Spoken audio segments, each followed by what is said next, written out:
pie chart. The top pie chart is only the demographics of those who achieved B1 status and are now ambassadors. Okay.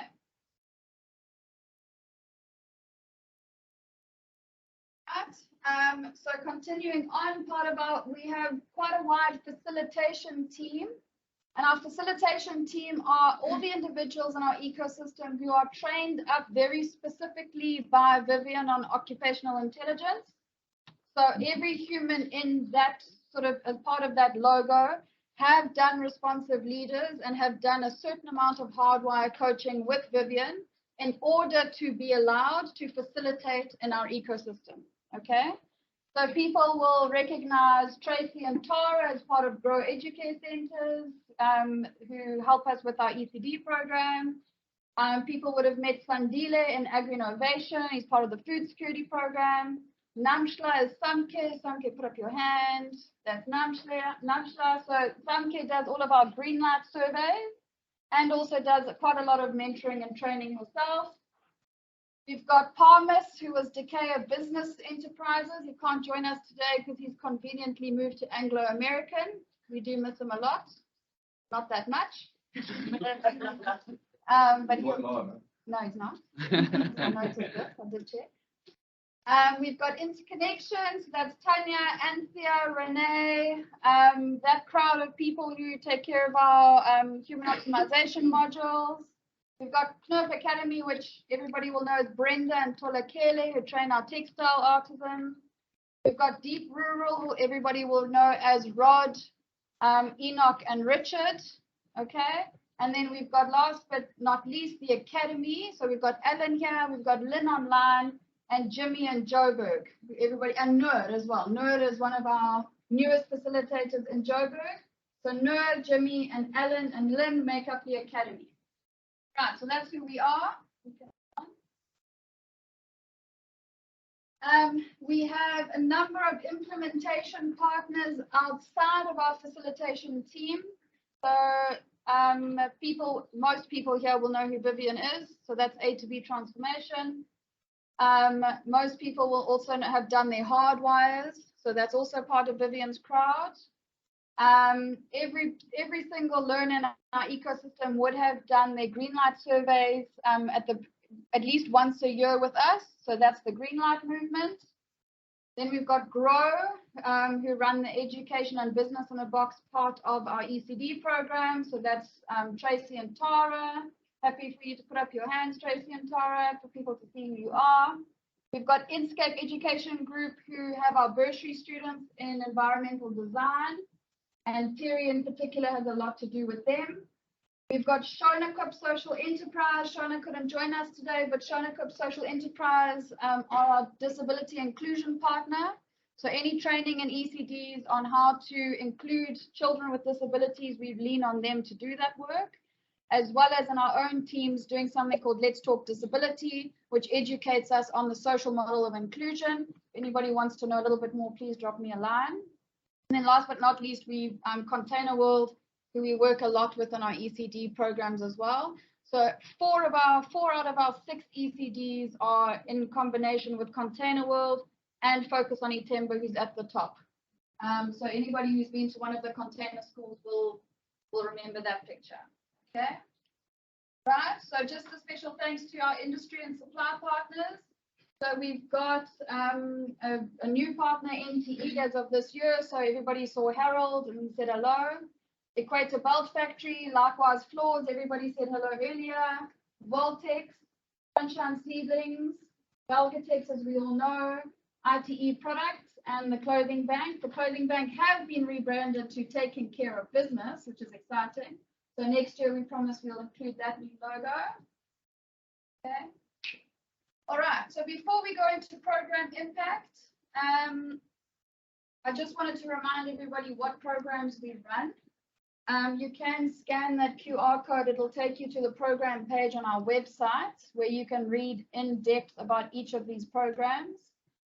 And on the website, you will be able to read about the program goals, how we measure the impact of each individual program, and there's a whole lot of links on there to graduates out of those programs. So as an example, the first dude that you're looking at there is Michael. So our own journey refers to our Better Together program.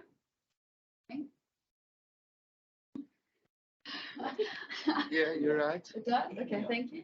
So our Better Together program is the program that every single human being, including the team, go through when they're part of the Go group, and it's everything to do with human optimization, and anything we want to include that fits into you as a human, as opposed to what we expect from you in a program. So you can read in detail on this on the report, but in a nutshell, it's your own stuck, it's your own fears, it's your money in, it's your own money out. It's gender-based violence, it's Let's Talk Disability, it's your parenting skills, it's everything to do with me as a human, understanding a little bit more about what I can do to take ownership of my own journey. So that's why it's called Own Your Journey. All right, so that's Better Together. Then is the next one Bursary. Okay, then the next program there is Boosting the Best. That refers to our bursary program. Then we've got the Early Childhood Development Program, got the Floor Covering Installation Program, From Floor to Floor. We've got the Food Security Program, Farm to Able. We've got the Rug Vendor Program. There's Hazel in all her glory. Hello, Hazel. The Rug Vendor Program. And our newest program that we implemented last year, our Textile Conversion Program, which is the crisscross branding, Grit Becomes Luck. Okay, right. Does anybody have any questions yet? No. Okay. All flawed at how beautiful the report is. Done yet. I know. Okay. Okay, so this is the first time we've ever released an annual report. So we felt it important to put a lot of detail into how we design programs. And to capture where we've come from. So before we kick off, I'm actually going to pass over to Ed. Is Ed on a smoke break or is he there? He's there. Okay, good. Okay. So before I start the 5 years of impact, 2017 to 2021, Ed, can I just ask you to share a few words around why Bulgatex wanted to even invest in setting this whole vehicle up, please?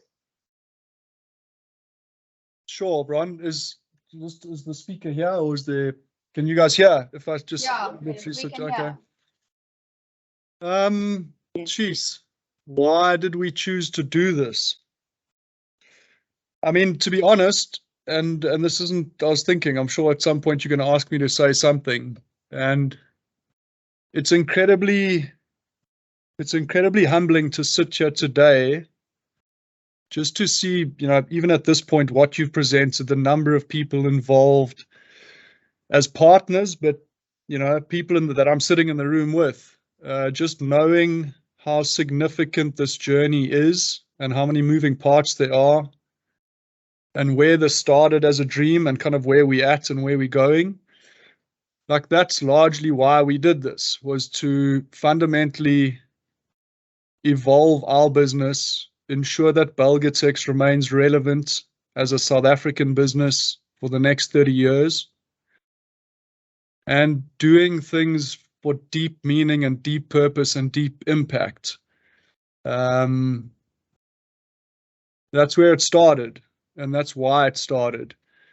The numbers as a result, the impact as a result, the programs as a result, those weren't necessarily clearly defined on day one.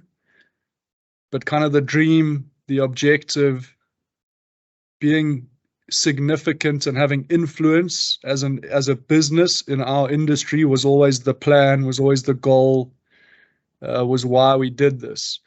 And just seeing what you're showing and, like I said, sitting in the room with the people that are involved, it's humbling from my side. It's like sitting in awe. So I don't know if that answers your question, Bron. But it's powerful. I'm feeling incredibly proud knowing that this is where we're at. And at the same time, knowing that we're still really early on in this journey. what have we got here? 4 or 5 years. Like what lies ahead is really where things start, where magic starts to happen. And yeah, that's kind of it for me for now, Brian. I don't know if you want something more specific. I just wanted you to say how great we are. Basically what I was looking for. But yes, you answered that. Thanks, Ed. Cool. What is your best characteristic? Totally. 100%. Yeah, so let me kind of kick off. So Valgatech started a journey of transformation, started engaging in conversations around 2016, set up the Education Trust in 2015.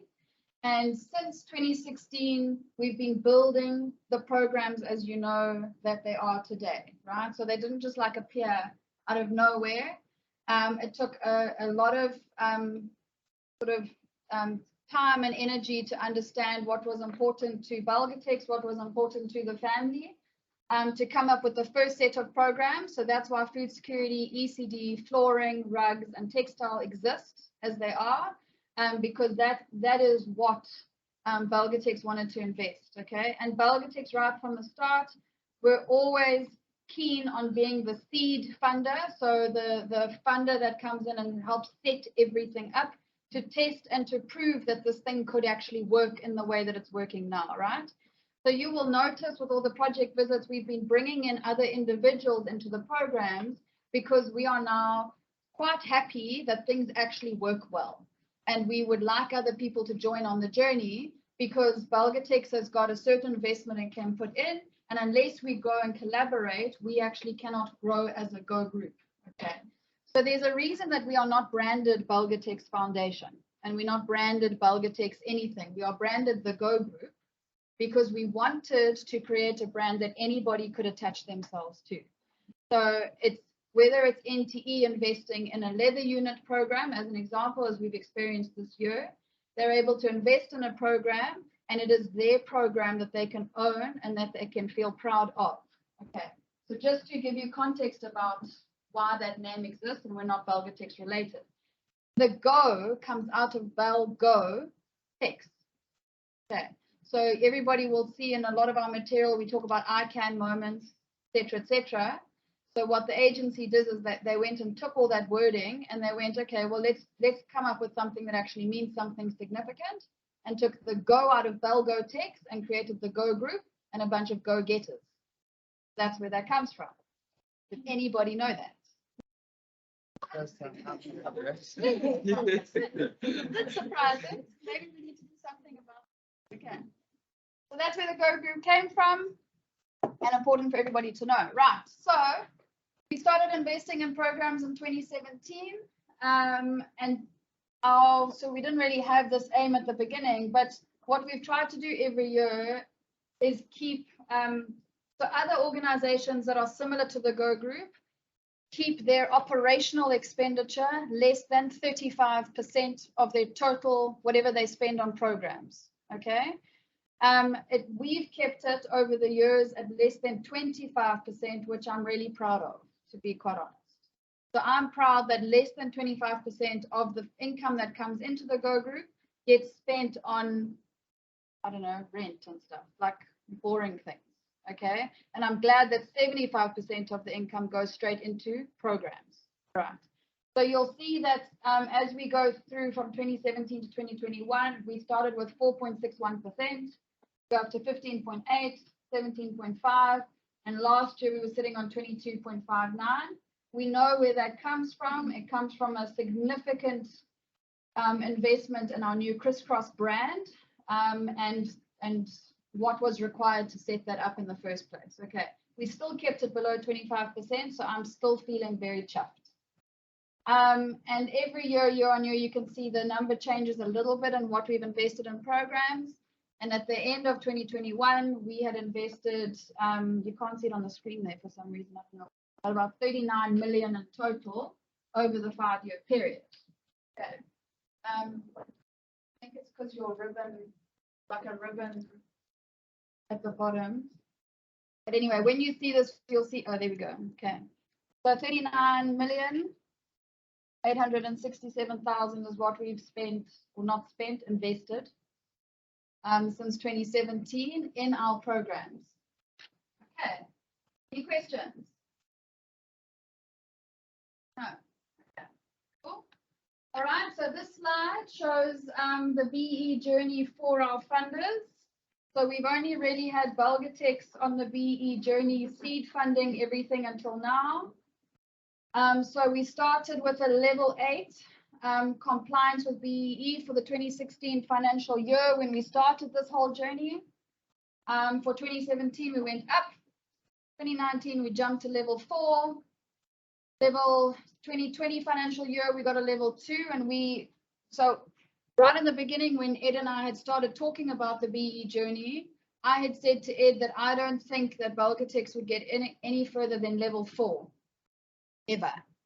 I said, and when we got to when we were looking at level 5, because we were supposed to get a level 5 for 2019, I had said this is the best I think any company our size and with what we're doing has ever done, so we need to be proud of that.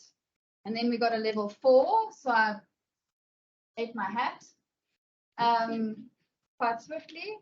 And then 2020, we started embarking on the Yes for Youth program. So Jade's sitting here in the audience as well. So Jade's team within Belgatex managed the Yes for Youth program in Belgatex. So with that program and a little bit of other changes, we managed to achieve a level 2. And I ate my hat again. And then last year we managed to get a level 1, which is the best that you can possibly do in the BE Act.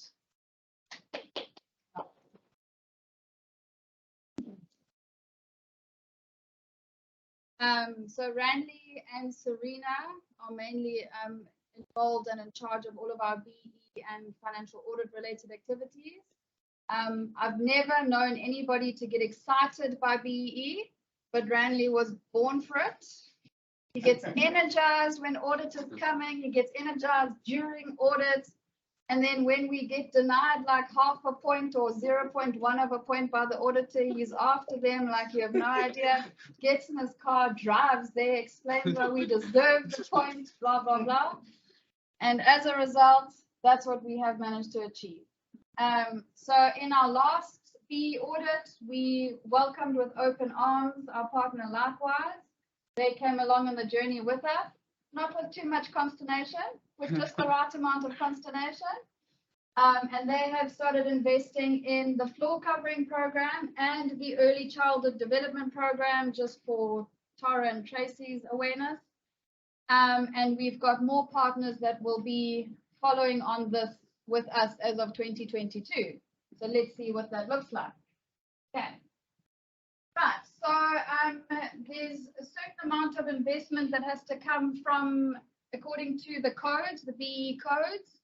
So I'm going to just go through that quite quickly.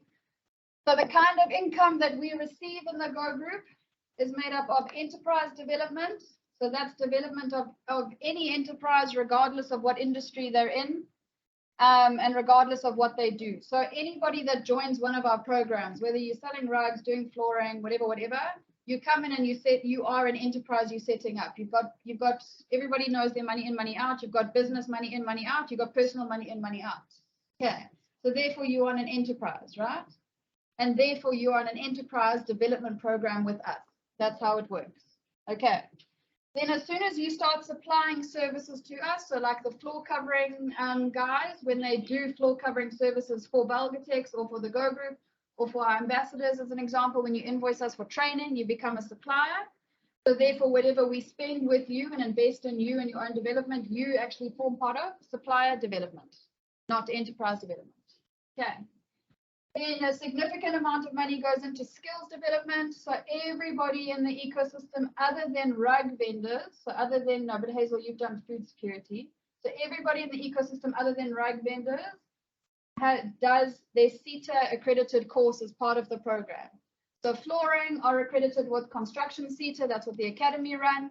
The textile conversion program are accredited with FP&M CETA, so that's what Brenda runs. The food security guys, you get accredited with Agri CETA. That's what Sandile does. Don't know if I'm missing anything. I think that's it. Yeah. Okay, so every single one of our programs are CETA accredited, and that's where the skills development funding goes to. Okay. The socioeconomic development is where all of our early childhood development investment sits. So we've chosen in socioeconomic development, you can basically invest in a few things, but they've got to be kind of education related, quite predominantly women related, rural related, youth related.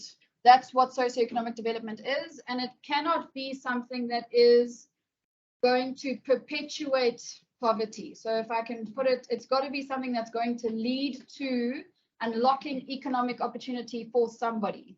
So that's why you can invest in education, because the assumption is that you invest in good quality education for a young person, that they will eventually get themselves into the formal economy and be able to get a job. So that's why we've chosen early childhood development, because we know that those first 2,000 days of a child's life is the most critical of brain development. And then they've got a fighting chance to get into a good school and to eventually get a good job. Okay, so that's what we choose to invest in on that. Go back. Thank you. I'm used too excited. 10.53% of our income came from programs directly. So rugs that were bought from us, flooring that was bought from us, etc. I'm not happy with that number at all. That will grow as time goes on. So eventually we would like that most of the programs, other than our socioeconomic development programs, that the income from the program exceeds what our expense is on the program, because what that'll mean is that we can then say a program is self-sustaining and no longer needs our help, and we can move on to the next program or keep growing the program, right? So that's what the investment should actually be used for. Start something off, make it sustainable, move to the next thing, make it sustainable, move to the next thing, make it sustainable, right? And then 4.62% is income from trade activities, where we sold stuff. But surely that's the same. I don't know. Asking for an answer. Yes, Okay, where we sold stuff. And then income from programs is? that's what we're generating, like personal sales. Okay, all right, okay. So Randy's got a better answer than I do of that. They are different, but they look like the same to me. Okay, so in total, we received 8.7 million last year in income, okay? And we spent more than that, which is why we made a loss and we've got a hectic loan account. Okay, so let's go next. All right. So how we spent our income on programs, 23.71% of it was spent on the Better Together program. The reason that is sort of the most up there with floor covering is because every human goes on human optimization within our ecosystem. So they're all doing either human optimization modules, responsive leaders, hardwire coaching. They're doing something. They're doing gender-based violence. They're doing Let's Talk Disability. Every human being across the board is doing Better Together. Then the next program that we spent on was the floor covering program, 26%. Same, Hazel, we spent the least on the rug vendor program. So 14% of our income we spent on the textile conversion program, 7% on food security, almost 12% on early childhood development, which matches the 12% on socioeconomic, which you would have seen the slide before. 12% on the bursary program with Inscape, and then we spent 2.7% on programs that we were testing. The programs that are not formal programs yet, we're just testing them out. So last year, that was our program with the Duzi Amgeni Conservation Trust. We only ran it for a year. We decided not to continue on with it. Okay, so it's a pilot because we're allowed to decide whether it's going to work or if we need to rejig something. Okay, right? Okay, right, so I'm going to start speaking quickly because we've only got 15 minutes left. So how we measure impact, we measure it through three indicators: performance, attendance, and occupational intelligence, which has got a spelling error, but that's okay, we'll fix that. And we rely on three other organizations to help us with certain bits of it: the Greenlight Movement, which is the Greenlight surveys, A2B transformation, and then Hardwire. Okay. Right, so in a nutshell, last year, our attendance across the board was 77.41%. We like it to be above 80, so we didn't quite hit that mark, all right? And below you can see the OI appraisals. Now, anybody that doesn't understand occupational intelligence, When you get the report, you can read through and you can learn about the levels. But in a nutshell, our aim is to recruit individuals that are A2, which means they're conscious of self, that they know that they're stuck, that they know that they need to learn, that they're open to learning. Okay, and are in task development phase, which means they're going to walk into class and receive learning, right? That's what we try and recruit. And we hope that everybody leaves us after a year at least A3 and A3 in their program. That means norms and standards compliant. To give you an example, a food security farmer needs to be able to make enough money out of a 10 by 10, 100 square meter farm for us to say you are growing properly and making enough money out of it, okay? We expect from our leaders, which is, floor covering owners as an example, and our ambassadors, for them to reach B1 level, occupational intelligence level, which is leadership material. It's somebody that is independent. It's somebody that is conscious of their incompetence and conscious of their competence, and can balance people and profit. Right. Okay. So that's then the ECD program has slightly different components to it that we measure. So we measure the star rating, which we rely on Grow from. We invest in infrastructure, and we've got a 5-phase approach to that. We invest in nutrition in the form of food security, and we invest in inclusion. So just in summary, I'm not going to go through this in too much detail, but in summary, we've got 7 centers there who are on our ECD program. All of them are different star ratings based on their star rating at the end of 2021. And you can see who is complete in which areas and who is not. This picture completes our ECD journey up until 2024. So we are no longer recruiting any ECD centers until we finish these 7 off. And then we will look to start another 5 and are looking for partners to do that. Okay, thank you. Right, here we get the juicy spot. Hey, look, some kids you. Yeah. So I just want to give everybody a minute just to look at these graphs before I start explaining.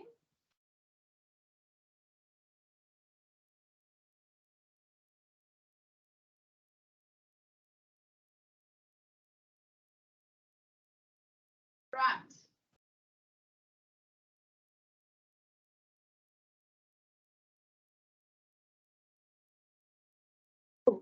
Okay, so I'm going to unpack our direct social impact and success now. The explanations are in the annual report, just the graphs are up there for now. So you can read in detail if you want to later on.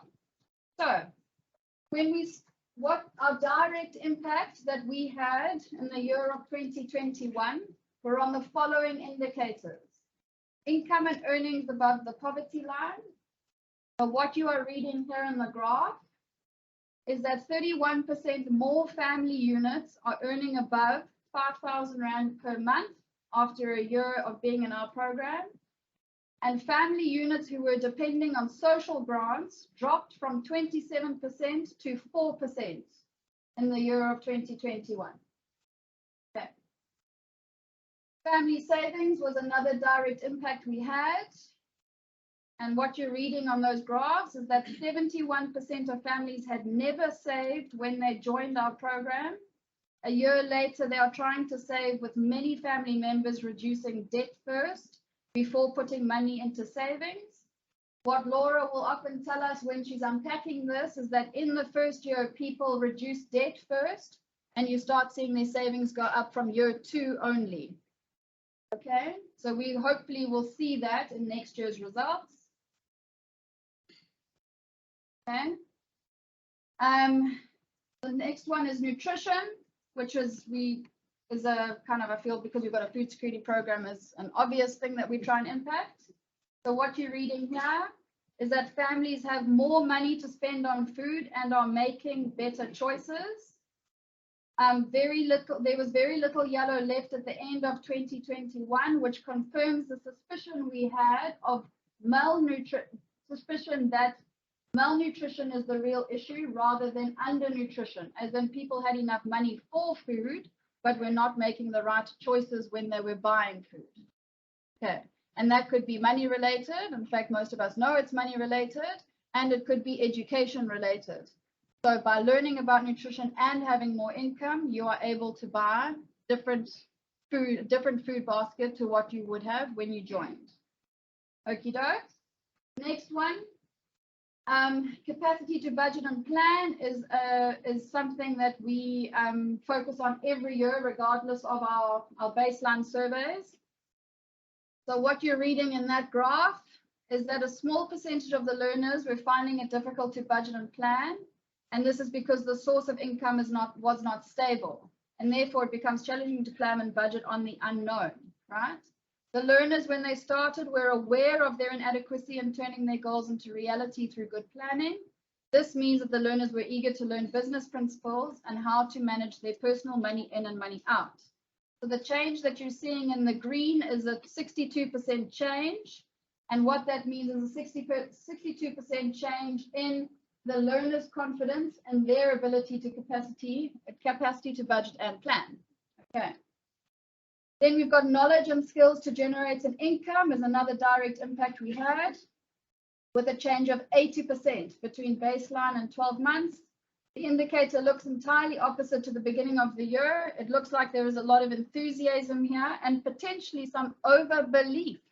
So people believing beyond what they, I don't know what Laura was meaning with this, to be quite honest, but I think they're so pumped up about their ability to generate knowledge and skills to generate an income, that putting that into practice in year 2 is going to be where Tacky hits the tar. So we expect a dip in this indicator next year after graduation, when learners are not involved in the ecosystem daily and running their businesses using their knowledge. Okay. And then the last direct impact we had for last year that we wanted to impact was violence against vulnerable and marginalized individuals, which is why we introduced the gender-based violence modules that Mpumi runs with. So we actually expected this indicator to get worse because family units would feel a little bit more comfortable about talking about gender-based violence after a year of being in our ecosystem.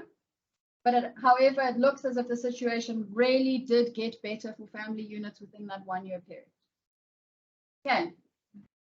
Indirect impacts that we had, I'm not going to go into massive detail about it, but we had impacts on housing, education and culture, participation and organization in what's public flexible when you vote? Election. Yeah, like when people actually want to vote, basically, and want to be part of dialogue, etc. And then also dimension 6, which is motivation. Sorry, what's it? Self-awareness and motivation. Alrighty. Thank you. We asked our sustainability officer at Belgatex, Terry, is on the call to help us align what impact we had across performance, attendance, and our Greenlight survey results to the United Nations Sustainable Development Goals. And we came up with these 7 that we had a direct impact on in 2021. So number 1, end poverty in all its forms everywhere. Number 2, end hunger. Number 3, ensure healthy lives and promote well-being for all at all ages.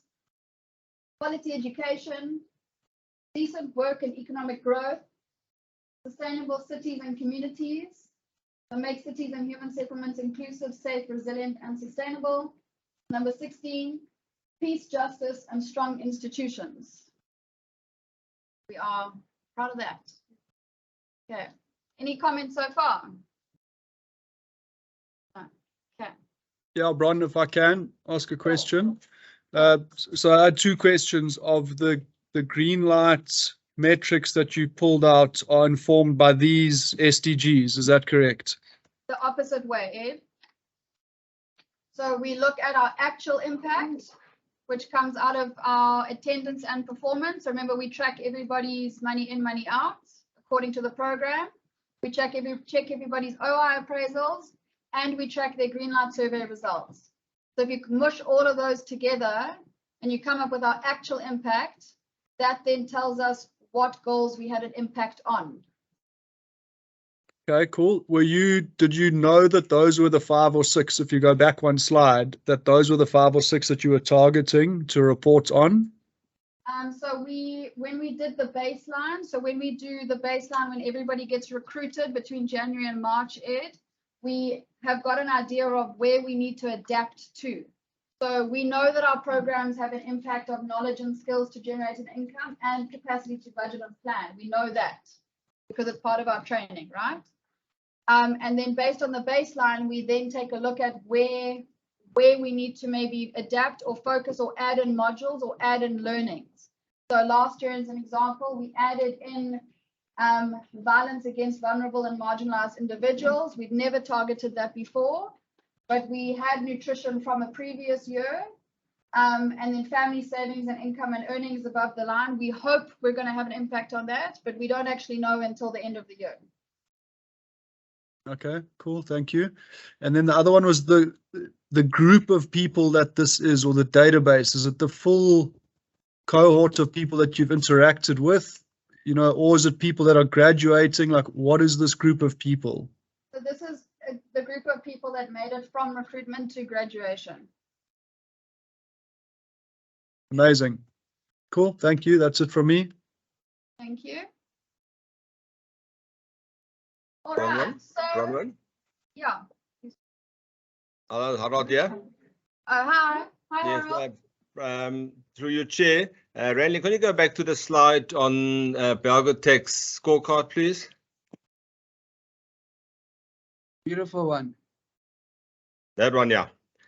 Bronwyn, the model, the Go model, obviously, if you look at the scorecard, and many companies do grapple with exactly that if you want to move up the levels, the big one that makes a big difference, as in you can see in the graph, is when you play with the ownership. Yes. And this one for Belgotech's, obviously being born out of Belgotech's, my question to you is, in order for other companies to sort of get further up in levels, would the Go Group be prepared to look at also taking up equity? I mean, obviously, there's always a question around the financing of that equity, but maybe not to that same extent that you take up 25%. But as a package to companies with other organizations, would the Go Group and will Belgotech be happy for Go Group to actually take up equity in other organizations? Maybe it's a question to you and then also to Ed. Yeah, okay. So Randy says yes. And I say, can I ask Ed? And then come back to you. Yeah, I mean, Harold. Sorry, Ed. I just want to say, Harold, the model that we've used, I wouldn't say is unique. So I want to kind of put that out there, that it is a possibility for any business to go into to look at this as a model.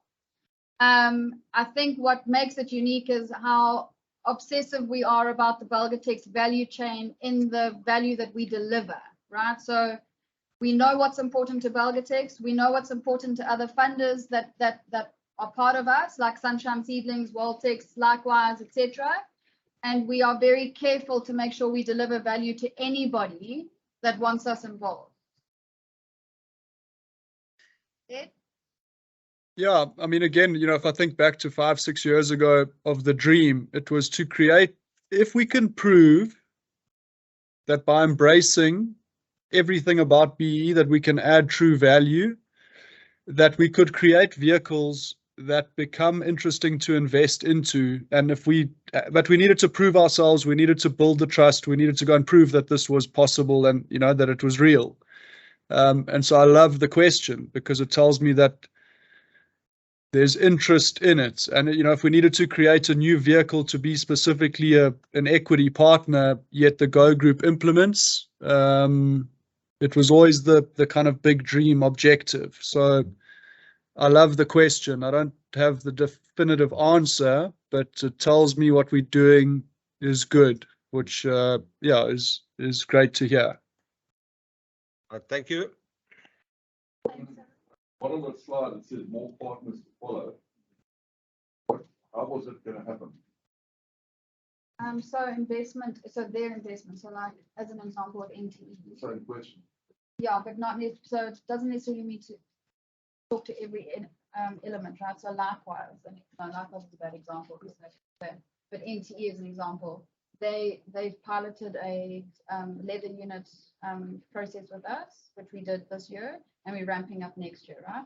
So that would form part of their skills development and their enterprise and supply development of their scorecard. Okay. But that doesn't mean they need to adopt ownership as well, or even SED. Okay. But yeah, so it's basically, and what we'll show, I don't know if we're showing it, no, we're showing it later in the board meeting, but basically we are set up and have had independent verification to say we can accept enterprise and supply development monies, and we can accept socioeconomic development monies, and we can implement skills development. So we can do all of those elements, but that doesn't mean we always have to own a piece. Yeah. Okay. Thank you. I'm aware of time. Okay, so very quickly about to go through our just new developments that we've done. You can scan this code with your phone if you want to, but this code will take you to our new website, the gogroup.org.za, which has been developed this year. Just go back up. For each of those programs, we have invested in a series of videos as well that talk about the OI levels from start to finish of each program. So if you want to learn about OI levels and how we implement it, you'll be able to see that on the website. Okay, we also developed the Crisscross brand, as you've probably seen on our social media and we've been speaking about today. The website and e-commerce platform is developed and done. So you can also scan that with your phone. It'll take you to crisscross.coza. There we go. Helen's giving me the thumbs up. So please buy madly, because we have got some textile ladies sitting here that really would like to start making some more rugs. Okay. And then last but not least, we've invested in our learner management system and the Value Exchange Bank with A2B, with Vivian. They're still in testing phase. They're not in implementation, but this is just to give you a snapshot of what it looks like. And we're hoping to kick off with that in January 2023, where we will no longer manage learners on spreadsheets. Yay. No more human error, basically, is what you're supposed to read into that. Okay. Alrighty. And then just upcoming events, we've got our market day on the 25th. We've got our graduation on the 9th of December in Joburg, our KZN graduation on the 13th.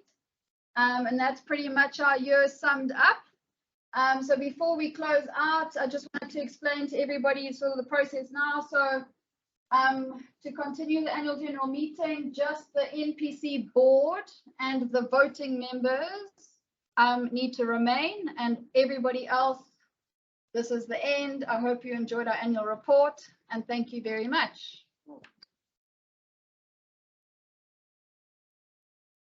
Thank you. Well done. Bye. Thanks, guys. Thank you. Bye. Cheers, guys. Well done. Cheers, everyone. Well done. Thank you. Great, Yeah. cheers, thanks, guys. Great job, everybody. Thank you for creating what you just did. Oh, thank you. You know, you're going to be doing the same presentation to a few human beings.